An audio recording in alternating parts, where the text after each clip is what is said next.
All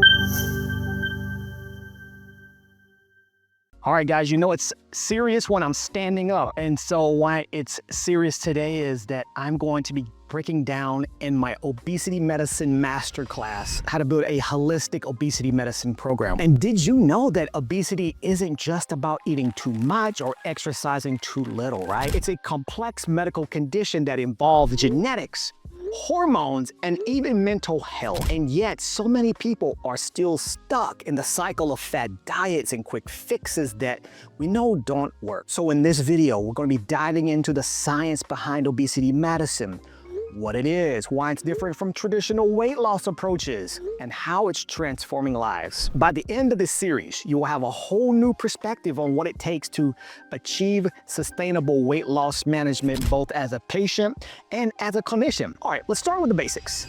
What that is obesity medicine is a very specialized field of healthcare nowadays that focuses on understanding and treating obesity as what it deserves, which is a complex medical condition, not just a cosmetic issue or an issue of diet and exercise. Because my first key point that I want to emphasize is that it's not just about willpower. It's influenced by so many factors, right? By genetics, hormones, and even your environment. Also, look at hormones like ghrelin and leptin that control hunger and satiety.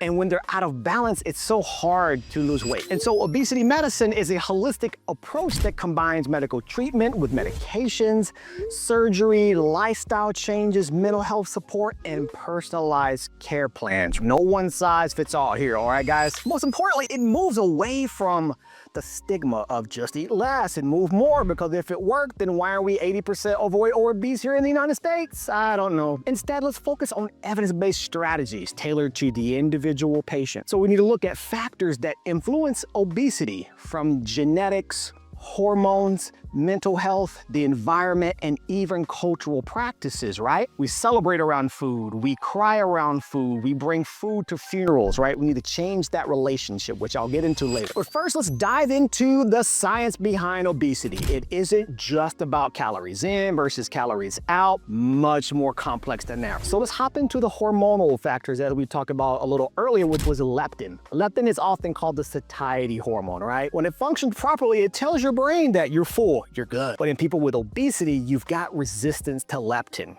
and it develops, making it harder to feel satisfied after eating. And then on the flip side, we've got ghrelin. That's your hunger hormone that tells your body to eat. Higher levels happen in obese patients that makes it hard to stick to a diet. Did you know there's over 100 genes that have been linked to obesity? These genes affect everything from how your body stores fat to how your brain processes hunger signals. And the next one we're getting into is mental health. Stress and emotional eating are often overlooked factors in obesity. Chronic stress raises cortisol, which then leads to fat storage, especially around the belly area, right? So it's true what they say about stress is a killer. And so I want to talk about why obesity medicine matters both to the clinician and to the patient, because traditional weight loss of eat less, move more doesn't address the underlying issues. It's just maybe 1 to 2% of what really works. And then for the impact on the patients, the obesity can lead them to have chronic diseases, diabetes,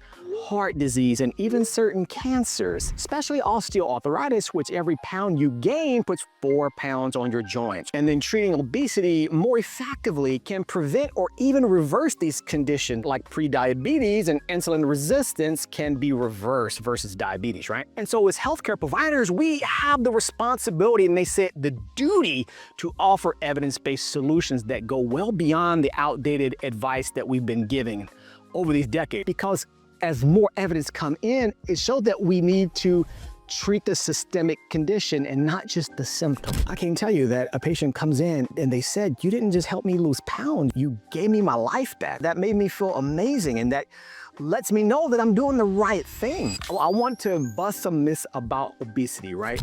You can share these with your patients, or maybe some of these you didn't even know, and that's okay. That's why we're here. And as we discussed, that factors like hormones and genetics play a huge role. So it's not simply about self-control, it's about biology. So self-control alone isn't enough. Myth number 2, diets alone are enough. No. Research shows that restrictive diets often fail long-term because they don't exactly address underlying issues like hormonal imbalances or emotional eating. So we've got to treat the whole patient. Myth number 3, exercise is the key to lose weight. Wrong. While exercise is important, it helps with cardiovascular health and overall health in general, study shows that diet has much greater impact on weight loss than exercise alone. If you tell them to do anything, tell them resistance training, which will help you and them to preserve that muscle that can be lost due to atrophy as you're losing weight. Obesity medicine is changing. It's changing lives by addressing the root causes of weight gain rather than just treating symptoms. It's a field that combines science with empathy. And it's just one of the things that I'm sharing that I'm so passionate about, and that I have personally lost over 120 pounds myself, and I still struggle. But in our next episode, we're going to dig deeper into cutting-edge treatments and medicines like medications, GLP-1s, 2-in-1s, retatrutide, things that are coming out. So make sure you subscribe. Don't forget to turn on that bell because you don't want to miss it, right? This 3-part series is going to be amazing. And if you found this video helpful, please help me, give me a thumbs up, share with someone who might benefit from understanding this topic better. I'm still learning, so let me know what questions or comments you have, drop them below, and I'd love to answer them in the future videos. And as always, I've been Shane Grindle, the Medpreneur, and may the force of entrepreneurship be with you.